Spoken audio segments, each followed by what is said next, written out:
Llegamos a la conclusión de esta serie de sermones sobre el libro del profeta Jonás.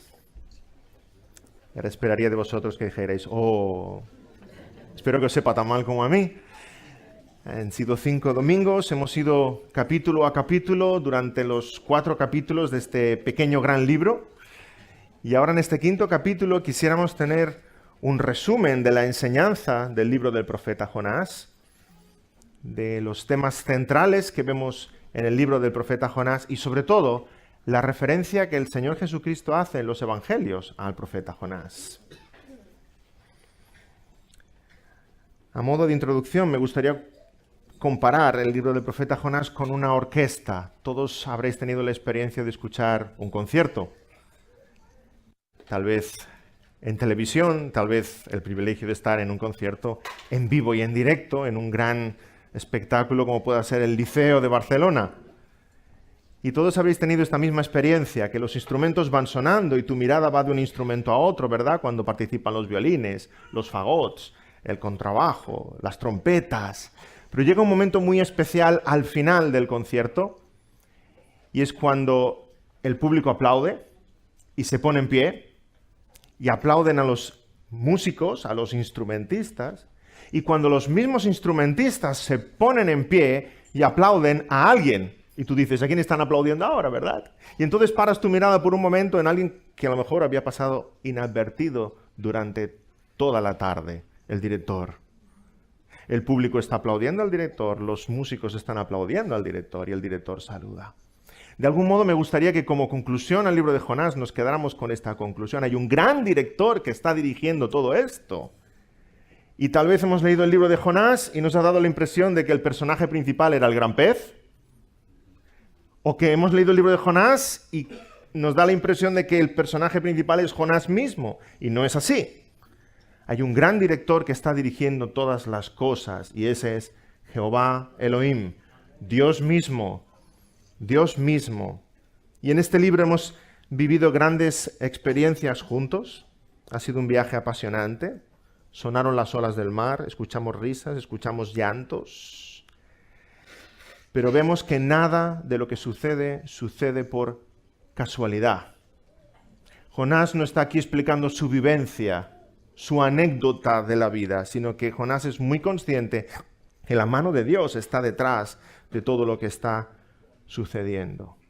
Hay aparentemente muchas coincidencias, pero todas ellas son providencias.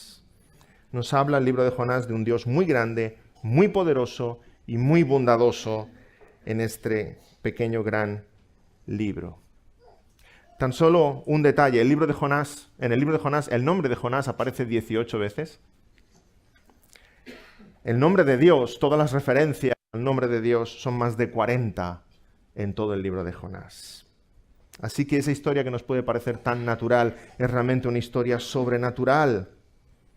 Y veamos, ahora que tenemos fresco el libro entero en nuestra memoria, veamos los grandes temas de este libro de Jonás. Y el primero es muy evidente, pero necesitamos recordarlo. Dios es Dios de toda la creación.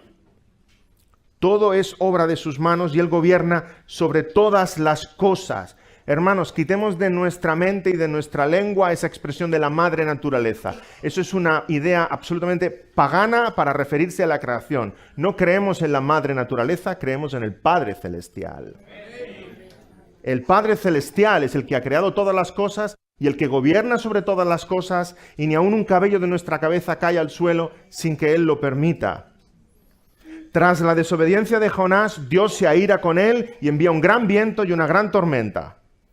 Dios hace levantar las olas y Dios aquieta las olas. Dios envía un gran pez que tenía preparado para tragar a Jonás. Después de 3 días, Dios le dice al pez que lo escupa, que lo vomite en tierra.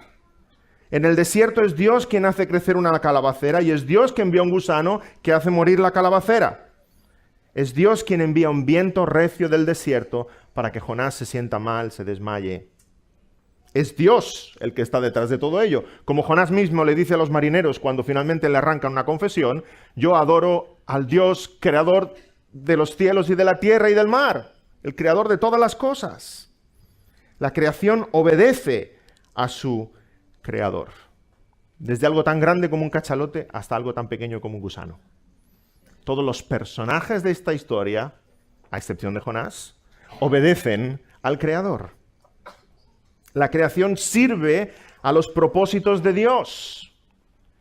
Y si leemos la Biblia es lo que vemos en toda la Biblia, hermanos. Dios envió un viento que partió el Mar Rojo en dos.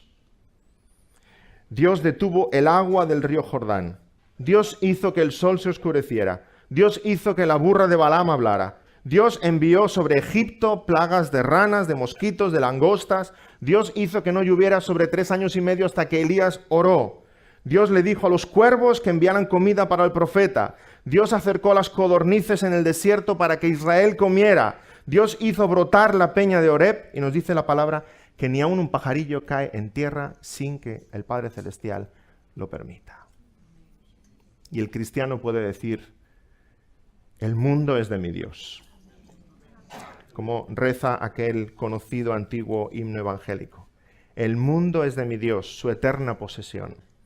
Eleva a Dios su dulce voz la entera creación. El mundo es de mi Dios, conforta así pensar.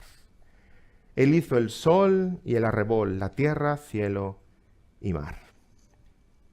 Todas las cosas por Él fueron creadas, todas las cosas obedecen a su voz. Qué descanso, qué confianza en el cristiano, porque no hay coincidencias, hay providencias.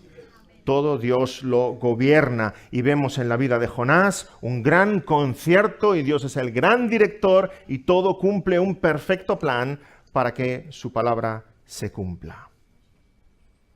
Sabemos que el nombre de Dios que se refiere a Dios como creador es Elohim. Es el nombre que aparece en el Génesis. Leemos Génesis 1:1, en el principio creó Elohim los cielos y la tierra. Y es hermoso comprobar cómo Elohim aparece continuamente en el libro de Jonás. Es el Dios, Señor, creador de toda la tierra. En nuestras traducciones a veces se pierde ese detalle y en vez de Elohim ponen Dios, pero hay otras traducciones que conservan la palabra original, Elohim. En el libro de Jonás, cada vez que Dios ordena a la naturaleza que haga algo, vemos que aparece Elohim, dando órdenes a la creación que Él mismo ha hecho con sus manos. Hasta 16 veces aparece Elohim en el libro de Jonás. Elohim preparó la calabacera, Elohim envió un gusano, Elohim envió un viento recio. Porque nuestro Elohim es el soberano sobre todo lo que Él ha creado y todo obedece a su plan perfecto.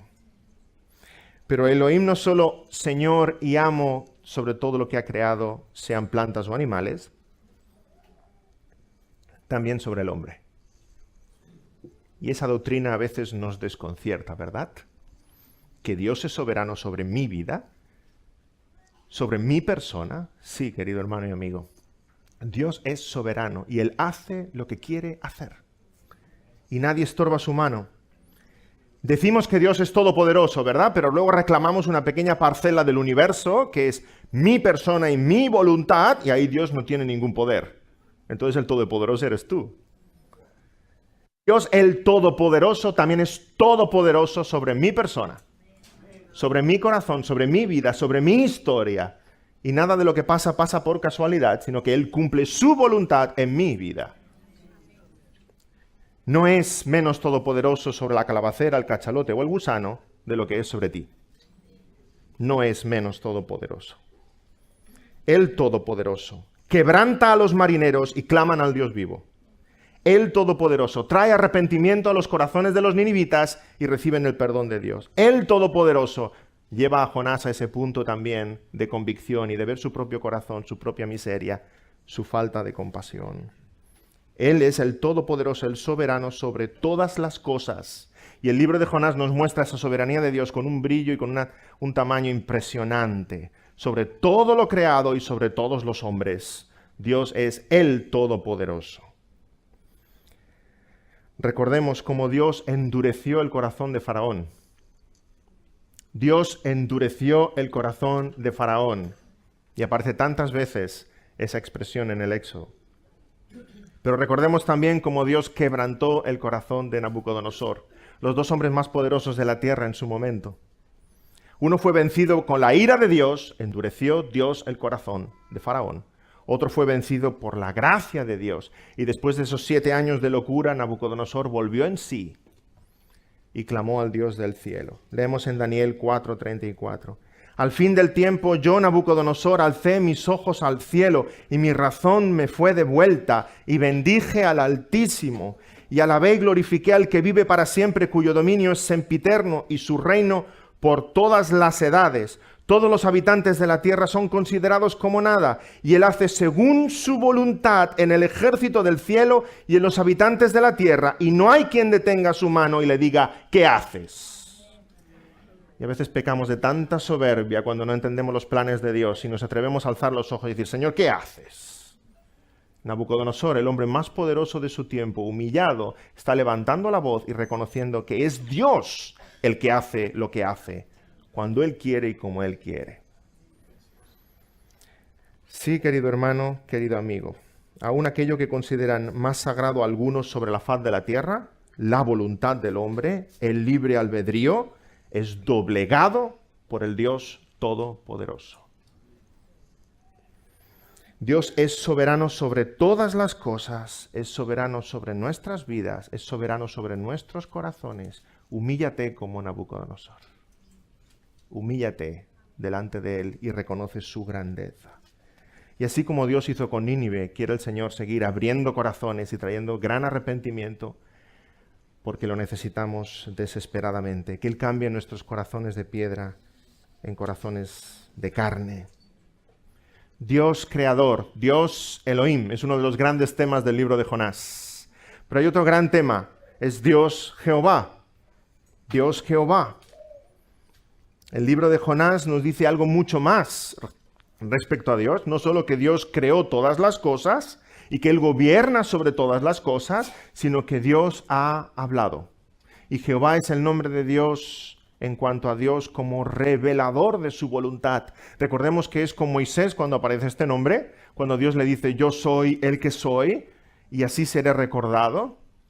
Es cuando Moisés le pregunta, ¿qué voy a decir? ¿Cómo les explico? ¿Quién me envía? Y Dios le dice, yo soy Jehová. Éxodo 3:15. Así dirás a los hijos de Israel, Jehová, el Dios de vuestros padres, el Dios de Abraham, Dios de Isaac, Dios de Jacob, me ha enviado a vosotros. Este es mi nombre para siempre. Con él se me recordará por todos los siglos. Esto es lo tremendo, grandioso y precioso del cristianismo. Por esto somos cristianos, hermanos. Porque no solamente Dios existe, porque eso nos llevaría a todos a ser agnósticos. Dios existe, pero ¿y qué?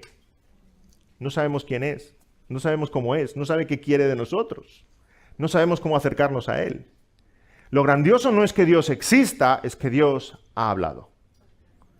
Y porque Dios ha hablado, sabemos quién es y sabemos qué espera de nosotros. Y podemos meditar en su voluntad. El nombre Elohim aparece 16 veces, el nombre Jehová en el libro de Jonás aparece 26 veces. Jonás recibe palabra de Jehová. Y así empieza el capítulo 1, y así empieza el capítulo 3, ¿verdad? Vino palabra de Jehová a Jonás. Jehová no es un Dios misterioso, un Dios oculto que intentemos nosotros descubrir de alguna manera. No hemos de descubrirle, Él se revela. Él se acerca, Él se da a conocer. Y nosotros aquello que Él nos ha dado a conocer de Él mismo es en aquello en lo que meditamos y en lo que crecemos y aprendemos a obedecerle y amarle. ¿Vemos las implicaciones de todo esto para nuestras vidas? Al igual que a Jonás, ha venido palabra de Dios para nosotros. Ha venido palabra de Dios y sabes la voluntad de Dios y la tenemos escrita. Igual que Jonás, tantas veces decidimos rebelarnos y desobedecer. Pero es que Jehová es Elohim. ¿No crees que Dios puede utilizar cualquier cosa en su creación para hacerte volver a sus caminos? A sus estatutos. Dios puede usar lo que Él quiera para hacerte volver a sus caminos. Mira la vida de Jonás y tiembla.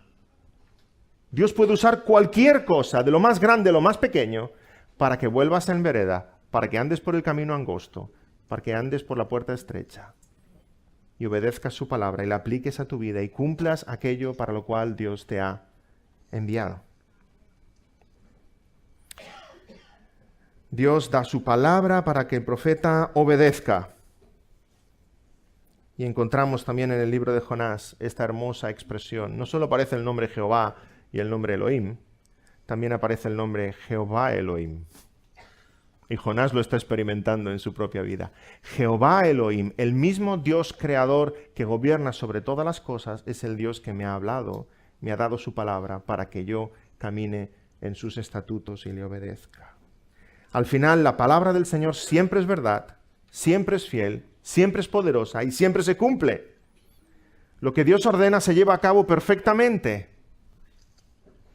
Dios nunca tiene plan B, porque su plan A siempre se cumple a la perfección. Dice Isaías 55:10, porque como desciende de los cielos la lluvia y la nieve y no vuelve allá, sino que riega la tierra y la hace germinar y producir, y da semilla al que siembra y pan al que come, así será mi palabra que sale de mi boca. No volverá a mí vacía, sino que hará lo que yo quiero y será prosperada en aquello para que la envié. Dios es soberano sobre todas las cosas y nada puede frustrar sus planes, ni siquiera tú. Ay, si pudiéramos escuchar algunos testimonios personales, algunos diríais, pero es que lo he hecho tan mal, lo he hecho muchas veces peor que Jonás. Ni tú puedes frustrar los planes de Dios para con tu vida.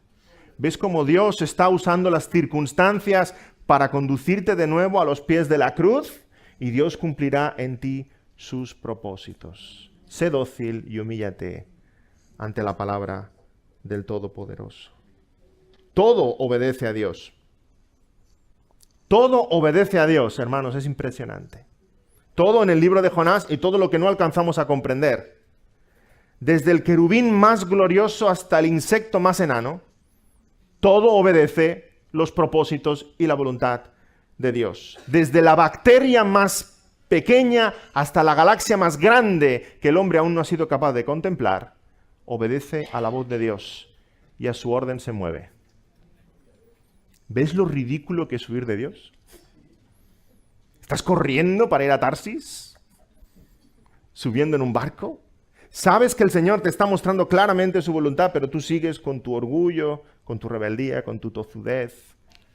Sigues con tu plan pensando que es mucho mejor que los planes de Dios. Qué ridículo es huir a Tarsis cuando Dios te ha dicho, ves a Nínive. Y Dios te dice hoy, como dijera a su pueblo Israel, en Éxodo 23, guárdate delante de él, oye su voz y no seas rebelde. Y no seas rebelde. Como Jonás, tú y yo somos instrumentos de Dios para llevar la palabra de Dios, para hablar la voluntad de Dios, y nos hemos de sentir privilegiados en ser instrumentos de Dios. Pero como los ninivitas, tú y yo también nos hemos de sentir humillados y confesar nuestro pecado delante de Dios. Es tremendo ver qué pasa con los hombres en el libro de Jonás. Todos acaban clamando al cielo. En un momento u otro todos acaban clamando al cielo. Los ninivitas, los marineros, Jonás en el viento del pez. Esa es nuestra experiencia también. Todos los seres humanos en este libro claman al cielo. Todos los seres humanos en toda la humanidad acabarán clamando al cielo. Unos convertidos y con gratitud. Otros al contemplar la ira de Dios viniendo cuando ya no haya más esperanza. Pero toda rodilla se doblará delante del Rey de Reyes. Vemos en el libro de Jonás la grandeza del Dios creador, pero vemos algo más, hermanos. Vemos en el libro de Jonás la bondad de Dios. Qué gran tema. Porque si Dios fuera el Todopoderoso y no fuese bueno, ay de nosotros. Ay de nosotros. Si Dios fuera un Dios inmoral y caprichoso como los dioses griegos, ay de nosotros. ¿Qué pasaría? Ya nos podríamos esconder, no sabríamos qué hacer. Pero Dios es el Todopoderoso y el Todobondadoso. Ya sé que me inventó la palabra, pero da igual, ya me seguís. El Todopoderoso y el Todobondadoso. Y vemos en el libro de Jonás esa bondad de Dios para con nosotros. Brilla en el libro de Jonás la paciencia de Dios, la misericordia de Dios, tan grande.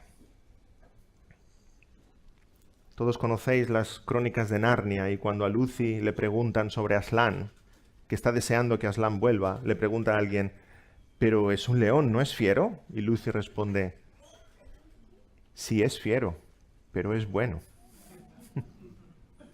Qué ilustración tan preciosa de nuestro Dios. Es fiero. Los cristianos no tenemos esa imagen que el mundo tiene a veces, ¿verdad? De un viejito de barbas blancas que deja que todo el mundo se las estiren. Ese no es nuestro Dios. Nuestro Dios es fiero como un león, pero es bueno. Nos acercamos a Él. Qué tierna imagen la de esa niña, Lucy, abrazando a ese gran y fiero león, Aslan. Nos acercamos a Él. Y en el libro de Jonás, Dios se acerca a nosotros como ese león fiero y bondadoso. Qué paciencia y qué misericordia la de nuestro Dios. Es misericordioso con los marineros, es misericordioso con los ninivitas, es misericordioso con Jonás, ¿o no? Yo creo que a ti y a mí se nos ha acabado la paciencia con Jonás más de una vez, pero Dios continúa siendo paciente con Jonás, quiere ver ese cambio en Jonás y que sea su siervo útil en sus manos. ¿Ves también la bondad de Dios en tu vida? ¿Ves la paciencia de Dios en tu vida? ¿O no podría haber enviado Dios 1000 veces un rayo del cielo y haber acabado contigo ya? Es que me das una guerra. Y sin embargo, Dios, qué paciencia, qué bondad. Y cuando solo merecías reprimendas y disciplina, Dios tiene una calabacera más para contigo. Y más sombra.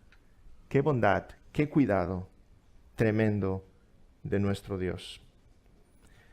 Leamos el libro de Jonás y veamos un Dios todopoderoso, temible, poderoso, fiero, que gobierna sobre las tempestades. Miremos el libro de Jonás y veamos un Dios bondadoso, paciente, tierno, que se acerca al corazón de sus hijos para producir cambios verdaderos en nosotros.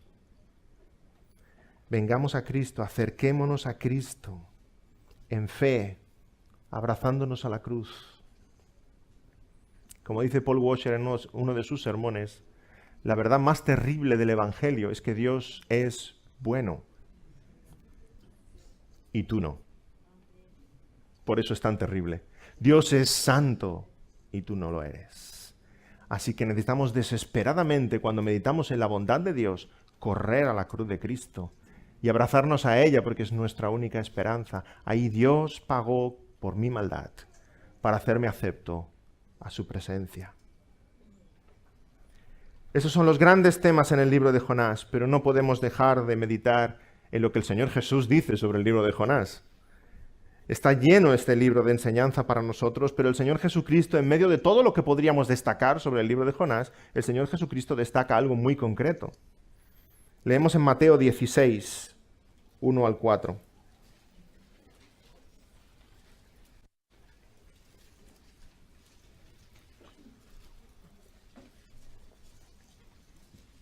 Mateo 16, versículos 1 al 4. Vinieron los fariseos y los saduceos para tentarle, y le pidieron que les mostrase señal del cielo. Mas él respondió, diciéndoles, cuando anochece decís, buen tiempo, porque el cielo hace arreboles. Y por la mañana, hoy habrá tempestad, porque tiene arreboles el cielo nublado. Hipócritas, que sabéis distinguir el aspecto del cielo, mas las señales de los tiempos no podéis. La generación mala y adúltera demanda señal, pero señal no les será dada, sino la señal del profeta Jonás. Y dejándolos, se fue. Los fariseos esperaban, como Herodes, que Jesús hiciera un milagro. Hiciera un prodigio delante de ellos, que sanara a un leproso, que hiciera caer maná del cielo, etc. Pero Señor Jesús les responde, señal no les será dada, sino la señal del profeta Jonás. Y hermanos, nos quedamos pensando, ¿cuál es la señal del profeta Jonás? Hemos leído todo el libro y lo hemos leído en detalle y versículo a versículo. ¿Cuál es la señal del profeta Jonás?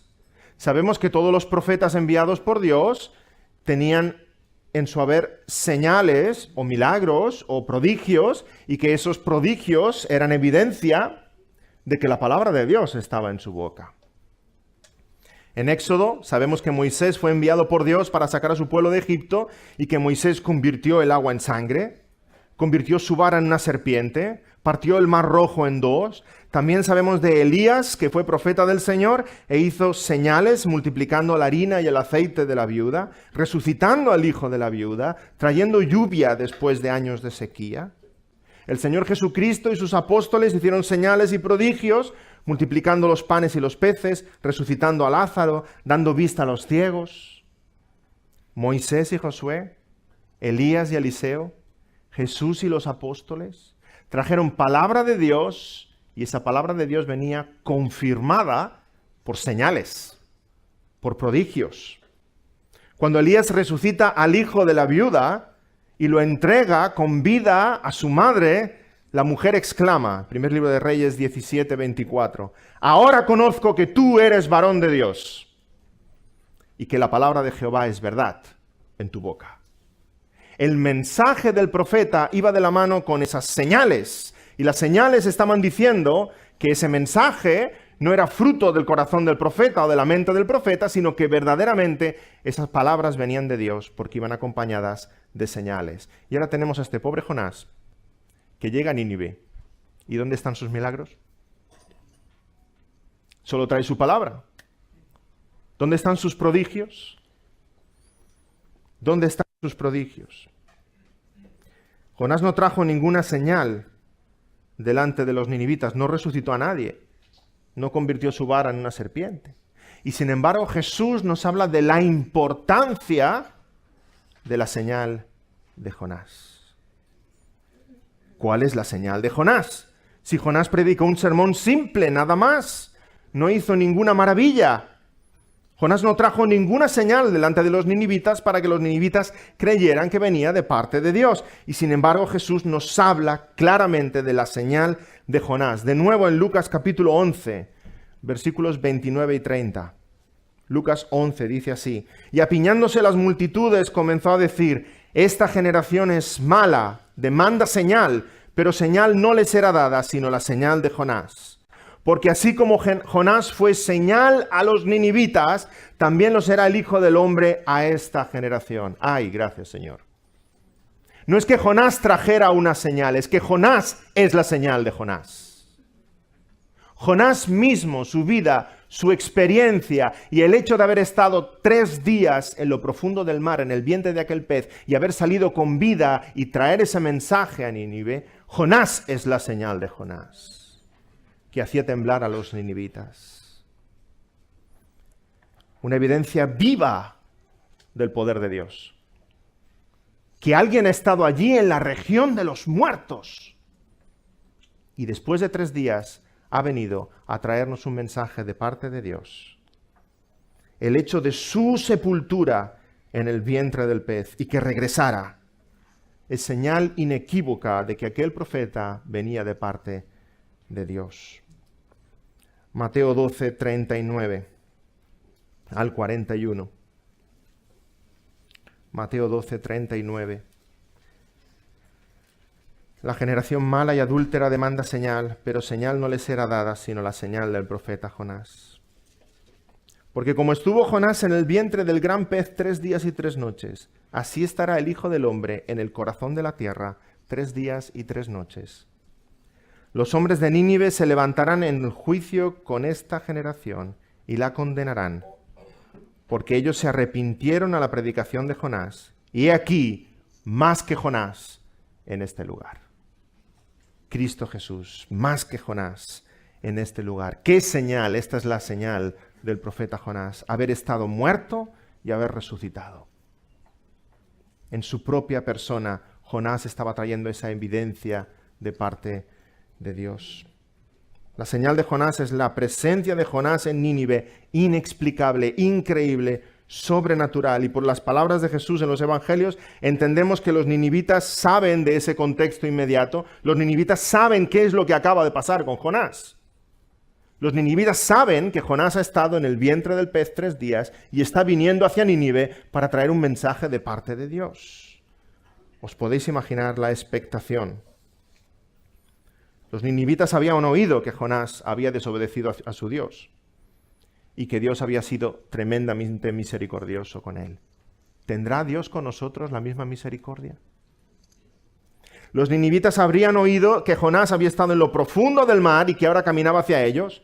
¿Cómo puede haber alguien estado en lo profundo del mar, en la región de los muertos, y salir de allí para contarlo? ¿Ha resucitado? ¿Ha vuelto de la región de los muertos? Algunos comentaristas explican que Jonás debía estar blanco como la leche. 3 días sin luz del sol dentro del vientre del pez. Y además los jugos gástricos del cachalote debían haberle quitado la pigmentación que pudiera tener. O sea, realmente Jonás caminando hacia Nínive, ¿lo podéis imaginar? Era un muerto viviente. O sea, es como si hubiera salido del sepulcro y estuviera caminando hacia la ciudad. Realmente ha salido de la región de los muertos para venir a hablarnos. Más aún, los ninivitas habrían oído que Jonás estuvo no en el mar, sino en el vientre del pez. Sabemos por la historia y hallazgos arqueológicos que en Nínive se adoraba el gran dios pez, Dagón, un dios terrible, el dios de la guerra. Para ellos, que Jonás hubiera estado en el vientre del pez y caminara hacia Nínive, es como si Jonás hubiese estado en el mismísimo interior de ese dios tan terrible y que hubiera surgido de allí. Realmente Jonás era una señal él mismo. No necesitaba prodigios y milagros de ningún tipo. Jonás era él mismo una señal viva del Evangelio y anticipo del Señor Jesucristo. Que el Dios de Jonás, que le ha librado de lo más profundo, está viniendo a la ciudad a traer un mensaje. La misma presencia de Jonás era un milagro, como la presencia del Señor Jesucristo para nosotros es un milagro. Y además dice el pasaje, Jesús mismo dice, más que Jonás está hoy entre vosotros. Jesucristo es nuestro Jonás y más que Jonás entre nosotros. Jesucristo es más que Jonás porque Jesucristo dejó la presencia del Padre, pero no como Jonás huyendo de Dios, sino que Jesucristo mismo quiso dejar la presencia del Padre en nuestro favor. Jonás, leemos el relato del libro de Jonás, Jonás por su desobediencia empezó a descender y descender y descender y descender. Cristo por su obediencia empezó a descender y descender y descender y descender. Acabamos de leer Filipenses capítulo 2. No estimó el ser igual a Dios como cosa que aferrarse, sino que tomando forma de siervo y humilde y muerte de cruz, más Cristo no podía descender. Se hizo ese siervo perfecto, por amor a Dios y por obediencia al Padre. Jesucristo es nuestro Jonás, y más que Jonás, porque Jesucristo vino con palabra de Dios y fielmente la expuso entre nosotros. Jonás fue a Nínive con el propósito de traer un mensaje. Cristo nos visitó a los que estábamos lejos y perdidos para traernos un mensaje. Y la palabra del Señor Jesucristo es el centro de nuestras vidas como cristianos. Todo lo demás brota de la palabra. Hermanos, fue ese mensaje de Jonás que transformó la ciudad de Nínive y es el Santo Evangelio lo que sigue transformando nuestros corazones. Y hay murallas en algunos corazones más grandes que las de Nínive, pero con el poder de Dios son vencidas. Que el centro de nuestra vida sea siempre la palabra, porque lo que nos trajo Jesús fue la palabra. El centro de nuestros cultos, el centro de tu devoción al Señor, el centro de cualquier momento en que los cristianos estén reunidos. Qué peligro sustituir, y vemos en muchos contextos cristianos, la palabra con muchas otras cosas. Con actividades sociales, con proyectos humanitarios. Todo brota de la palabra. La oración, la alabanza, el arrepentimiento, la fe, la caridad, todo brota de la palabra. Y es la palabra lo que transforma nuestras vidas, para que todo lo demás venga después. Jesús es como Jonás y más que Jonás, porque Jesús también durmió en medio de la tempestad. Durmió en medio de la tormenta. Jonás se durmió a consecuencia de una profunda despreocupación y del cansancio que le ocasionó huir de Dios. Jesús se durmió del cansancio que le ocasionó obedecer a Dios. De tanto caminar, de tanto predicar. se durmió en la barca. Jonás dormía porque sabía que no había nada que hacer. Jesús dormía porque sabía que no había nada que temer. Ambos dormían en la barca. Y ese Jesús que es capaz de calmar las más grandes tempestades, también puede calmar las más grandes tempestades en tu alma, en tu corazón. Recuerda que mientras Jesús dormía, las olas estaban despiertas, pero cuando Jesús despierta, las olas duermen. Despiértale. Haz como los discípulos: Señor, socórreme. Señor, que perezco. Señor, ayúdame. Deja de achicar agua. Ay, si los discípulos hubieran despertado 3 horas antes. Deja de achicar agua. Acude al que tienes que acudir, porque Él hace dormir las tempestades. Jesús, en lo más oscuro de su vida terrenal, alaba al Padre. Como ese Jonás en el vientre del pez. El Jonás más precioso de todo el libro de Jonás es cuando Jonás lo está pasando peor. En el vientre del pez, Jonás canta salmos. En Getsemaní, el Señor ora. En la cruz, el Señor perdona y bendice. Y tú, en medio de las aflicciones, es cuando ese diamante de la vida del cristiano va a brillar más. En medio de las aflicciones, Dios te puede hacer pronunciar las palabras más hermosas que hayas pronunciado en tu vida. Las palabras de perdón y de amor y de alabanza más sublimes provienen de un corazón afligido que pone su confianza en el Dios Todopoderoso. Jesús es más que Jonás, porque Jesús estuvo 3 días, no en el vientre de un pez, sino en el vientre de la mismísima muerte. 3 días. Este es el hecho que el Señor Jesucristo llama señal.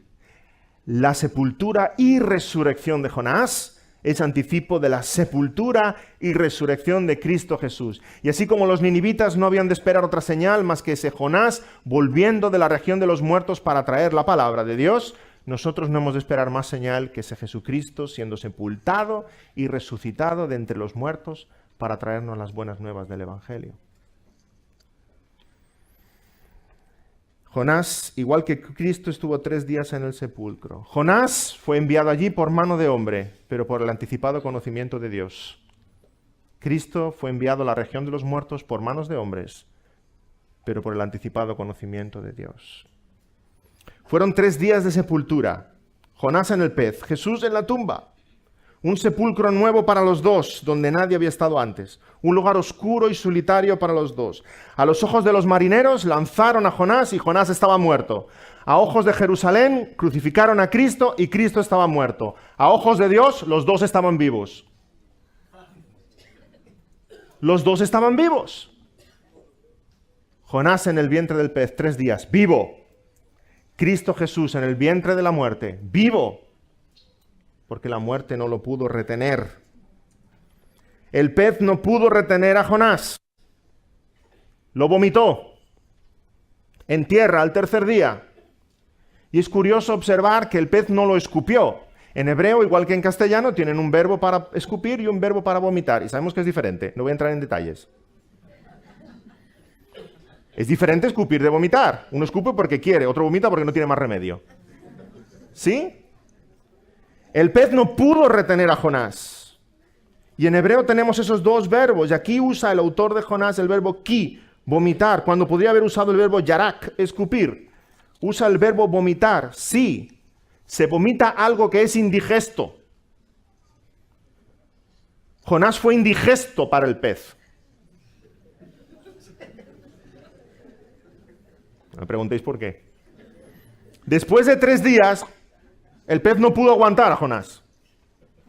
Le era molesto en el estómago del cachalote. El cachalote está acostumbrado a comer pescadito. Y ahí le meten a Jonás. Esto es otra cosa. Es demasiado grande. O demasiado cabezota. O a lo mejor el cachalote estaba cansado ya porque Jonás cantando alabanzas en la panza. Y, ¡ay, es que me estoy mareando! Era indigesto para la panza de este gran pez. Sea como fuere, Jonás no era alimento para el pez. Le fue tremendamente indigesto y lo vomitó. Lo vomitó cuando Dios dijo, lo vomitó a los 3 días y lo vomitó en la playa. Lo vomitó por orden de Dios. Así con Cristo Jesús, hermanos, la muerte le tuvo en su vientre durante 3 días, pero la muerte no lo pudo retener porque Cristo Jesús no es alimento para la muerte. Le fue indigesto. La muerte lleva miles de años comiendo pecadores, tragando gente impía, y le sientan muy bien. Pero cuando le envían a Cristo Jesús, el justo, la muerte no le puede retener. Después de 3 días, la muerte se siente mal y le vomita. Le vomita en tierra para que lleve el mensaje de las buenas nuevas a pecadores como nosotros.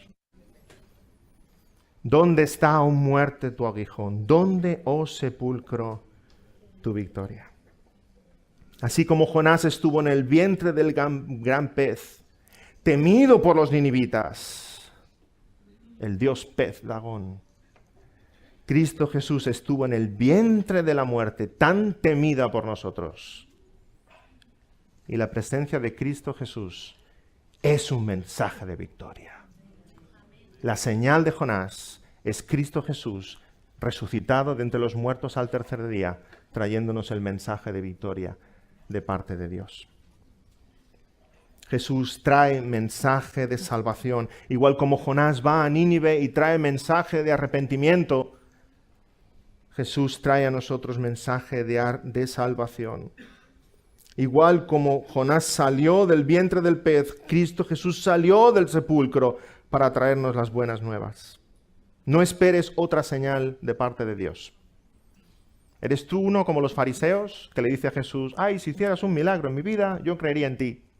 Si hicieras un prodigio, si hicieras esto, si hicieras lo otro. Señor Jesús te dice, generación incrédula, adúltera, no os va a ser dada ninguna señal, sino la señal del profeta Jonás.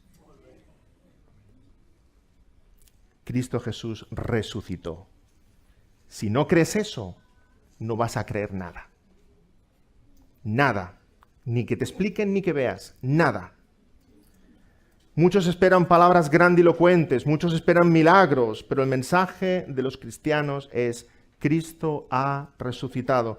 Dice Pablo en 1 Corintios capítulo 1, porque los judíos piden señales, los griegos buscan sabiduría, pero nosotros predicamos a Cristo crucificado, para los judíos ciertamente tropezadero y para los gentiles locura, mas para los llamados, así judíos como griegos, Cristo, poder de Dios y sabiduría de Dios.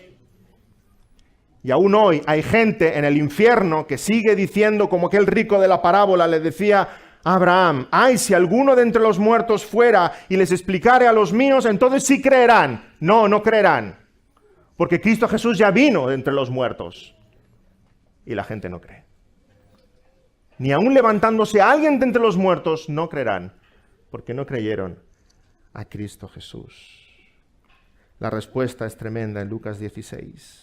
Si no oyen a Moisés y a los profetas, tampoco se persuadirán, aunque alguno se levantase de entre los muertos. Querido hermano, querido amigo, como Jonás salió del vientre del pez al 3er día y predicó en Nínive, Cristo salió de entre los muertos al 3er día y hoy escuchamos su voz diciendo, arrepentíos porque el reino de los cielos se ha acercado. Amén. Vamos a orar.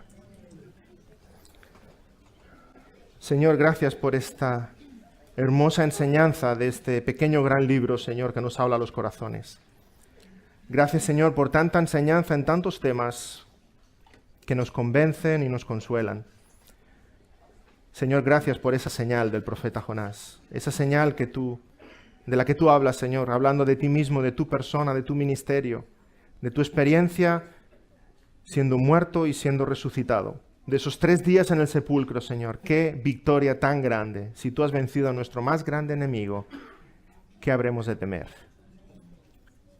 Señor, gracias porque esa bendición es una realidad en todos aquellos que se acogen a ti, en aquellos que creen en ti, en aquellos que se abrazan a tu cruz. Y te pedimos, Señor, que los aquí hoy presentes estemos abrazados juntos a esa cruz del Calvario, porque no hay otra esperanza ni otro nombre en el que podamos ser salvos.